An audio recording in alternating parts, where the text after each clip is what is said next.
How Flappy Bird ruined its creator's life. What the fuck kind of shit is that?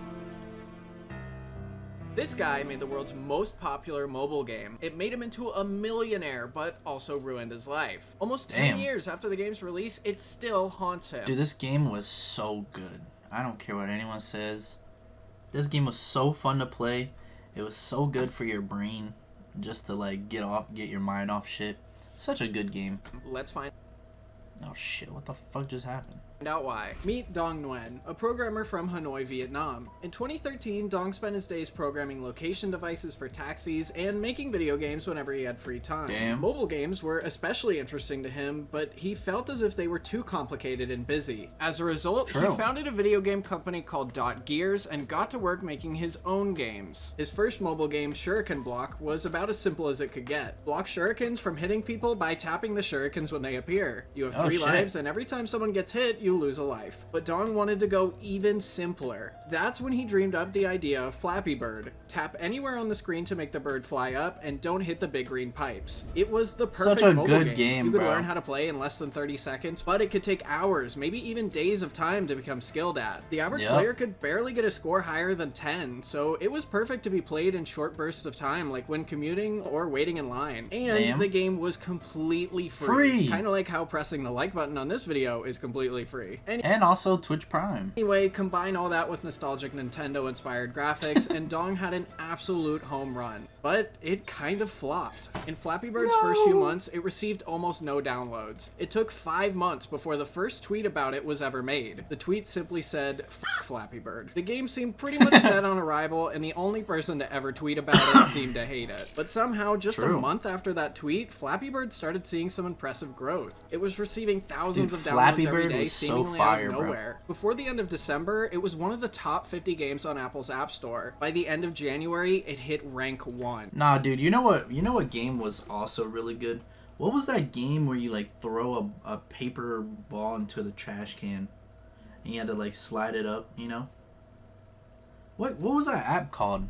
I don't know, that shit was fire though. Soon after, popular YouTuber PewDiePie made a video about the game, causing it to receive another massive surge of downloads. Damn. By the start of February, the game had over 50 million Not PewDiePie, downloads. I remember this. $50,000 a day through the advertisements that would display at the top of the game. Now, how 50 grand a day? How could this happen? To this day, Dong and really everyone else doesn't know for sure. It's the same way games like Minecraft blow up without any advertising, and how Among Us took years before it was discovered. Regardless, Dong was on top of the world. He had accomplished every independent game developer's biggest dreams, but he was absolutely miserable. At first, Dong loved the success of Flappy Bird. He used his newfound fortune to do 2 things: purchase a new Mac and take his friends out for dinner. Dong is a very quiet person who tends to keep to himself and, as you could see, doesn't spend much. As a result, he didn't even tell his parents about the game despite still living with them. They found out about his success when the local news began reporting on it. But what most people didn't realize is the more popular Flappy Bird became, the more Dong's misery increased. The media was reporting about Flappy Bird nearly non-stop. First, you had traditional news media who were obsessed with the addictive nature of the game. People all over the world were playing and trying to beat their friends' high scores. Why do media outlets just have to compare everything to like addiction and like, I don't know, dude. Media outlets are so weird and scummy. Even if that meant hours of doing nothing but Flappy Bird. News outlets would claim that the game was dangerously addictive and to avoid it like the plague. Games journalists... So, see what I'm saying? Boomers, dude. Also seemed to hate this game with a passion. It's dangerous. They called it lazy, accused Dong of using ripped assets from Super Mario games, and used pretty much every excuse they could to tear him down. There were even rumors floating around that he paid for fake reviews and downloads to boost the game to its success. Even when Dong turned off his computer, he couldn't escape. I mentioned earlier that the local news in Vietnam had ran a story about Flappy Bird. That story was just the beginning. Soon after, his face would appear all over Vietnamese newspapers and television. Reporters and paparazzi began showing up to his house and wouldn't leave. But all of that abuse was nothing weird. compared to the messages he received on social media. Players had begun tweeting Dong about how addicted to the game they were. He received messages from school teachers and parents about how their kids wouldn't stop playing, which sounds more like a parenting problem to me. But when people began tweeting him horrifying things like this, Dong began to think that he was actually hurting people and felt burdened with guilt. In actuality, whoever made that tweet was hopefully joking, but Dong took it seriously. In an interview with Rolling Stone, he showed the interviewer some of the worst messages. People claimed that they had lost their jobs, a mother had stopped talking to her kids, and because of Flappy Bird, kids at my school broke their phones because of your game, and they still play it because it's addicting like crack. If 13 kids broke their phones over Flappy Bird, they have much bigger problems than just... Dude, that is like so not his fault. Like, what? Video games. What the fuck? Don't believe them, because when he... Dude, that's like if I blew up on Twitch, right? And I had a bunch of fucking children watching me. Hey, don't say a bad word, because... You know what I'm saying? Weird. I don't know. Ninja had the same problem. He was a kid, he struggled with video game addiction. He failed tests in high school because... I would not give a fuck. I would not give a fuck. Alright. TikTok is a thing, which is actually addicting to an extent. Yeah, exactly. See? You're onto something. You're onto something. I would not care, though. Literally, if I blew up and became super popular, I wouldn't stop doing something because teenagers' parents are coming to me online saying, hey, don't do that. Boy, shut your bitch ass up. I'm gonna do what I want to do. It's your fault. It's not like I'm fucking Jackass. You know how, like, your parents wouldn't let you watch Jackass as a kid, or, like, Family Guy, or, like, South Park and shit like that? So stupid. Because he played Counter-Strike instead of studying. So dumb. In actuality, like I said earlier, a lot of these tweets and messages were probably just weird jokes that Dong didn't understand. Right. After all, Dong is from Vietnam, and English wasn't his first language, so it was probably difficult to discern when people were joking or not. For a while, he spent all day, every day, responding to hundreds of tweets criticizing him and his game. You could tell by what Dong started tweeting in late January that all this negativity was really starting to weigh on him. He wasn't able to sleep, focus, or even go outdoors. As a result, on February 8th, he made a big decision. He would be removing Flappy Bird from the App Store and Google Play Store in 22 hours. From the time of that tweet to the game's removal, it received over 10 million downloads. In total, Flappy Bird had been downloaded 90 million times before its deletion, but now Flappy Bird's saga was over. Or was it? Dong continued to receive hate about Flappy Bird, but this time it was for removing the game. People went as far as sending him death threats, telling him to leave up the game. Are you fucking kidding me? Wasn't removing the game because of its addictive nature or all the attention, but that he was being sued by Nintendo. It got so crazy that Nintendo had to issue a statement saying that they weren't suing.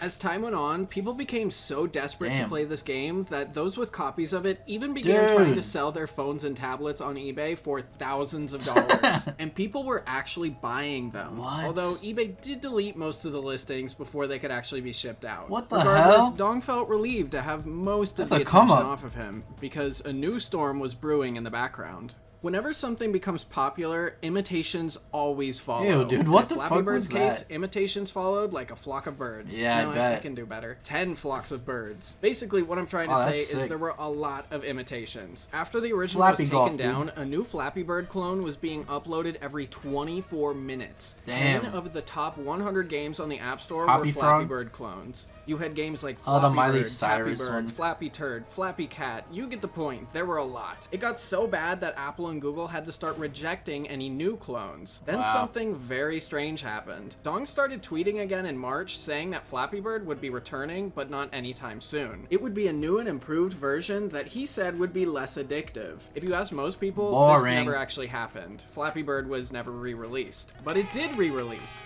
Sort of. Flappy Bird's Family was released exclusively for the Amazon Fire TV on August 1st, 2014. Essentially, it was regular Flappy Bird, but with new multiplayer modes, and for some reason, these strange ghosts that protect eggs. With the re-release out of the way, Dong had bigger plans for his game company. He had already quit his job after Flappy Bird's original success, and a team of people he assembled started working on new games. Over the next few months, we saw the release of Swing Copters and Swing Copters 2. And later in 2017, he helped develop Ninja Spin Spinky challenges. Since then, Dong has sort of drifted back into the shadows. All of his games are gone from the App Store, and the ones on Google Play haven't been updated in almost 2 years. Since the release of Ninja Spinky challenges, he's also only had 2 public appearances. During his latest one in November of 2019, he visited with students at his old university for a few hours. He talked about how with Flappy Bird, he exchanged maturity for success, and even though he has over $1 million, he isn't ready to retire. Instead, he's using his money for good and funding some of the university students' projects. Meanwhile, he's also working on another game with his company. I'm hoping that maybe one day we'll see another one of Dong's games at the top of the App Store.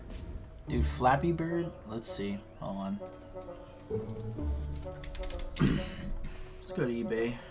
Flappy Bird. Hell yeah.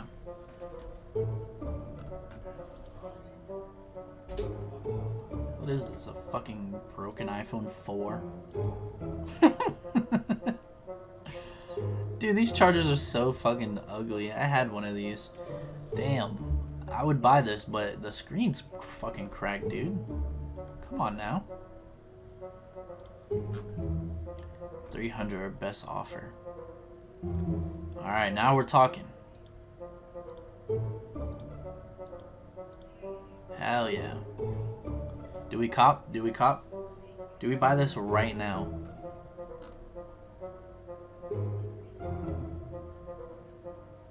No screen cracks. Nah? Nah? You don't think it'll be an investment, dude? I'd rather buy this than a fucking NFT, to be honest. Flappy Bird. This is kind of sick. Yes? Alright. $4,000, dude. Get the fuck out of here. A Motorola phone for $165. My ass. Get out of here. You know it'd be fucked up if they sent you the phone and then deleted the app after you bought it. Do the 10K. Okay. Dude, they got this thing like fucking ultra wrapped up. What even is this, dude? Some shitty Android? Hell no. For 10K, bro. Kids are weird. Samsung phone. Look at this shit, dude. $300. My ass. I would never do that. Bro, why is it $10,000 for fucking Flappy Bird? For a shit Android. You've got me fucked up. Absolutely. Wait, there's a fucking Flappy Bird? What? There's a... You can buy this machine. That's kind of cool. Original Flappy Bird. $800. $15,000, dude. What the fuck? You're insane. You're insane. Buy it now price is $30,000, dude. Get the fuck out of here. I would not buy this thing. No one's gonna buy this. I hope they know that. But I'll keep it on my watch list as a meme. Maybe if I ever get rich, I'll buy it as a fucking joke.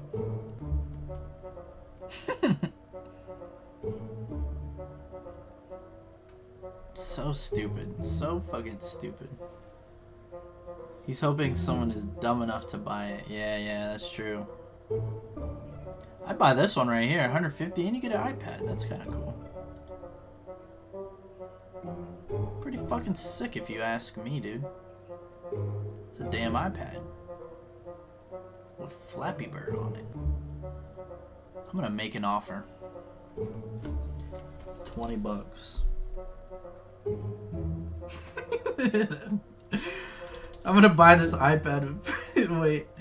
Hold on. He's not gonna do anything over 100. Alright, I'm gonna make an offer.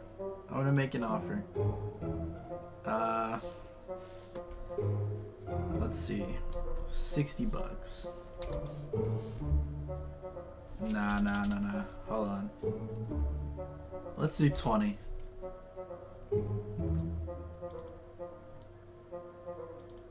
There we go.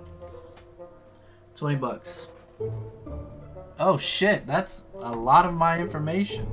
Nice. Wow. Mods, delete the VOD. I'm ending stream. And the rolling ain't a stopwatch. Yeah, and my song, and Peter. They so cold, come out here. Wait a minute, they all wanna hear me talk.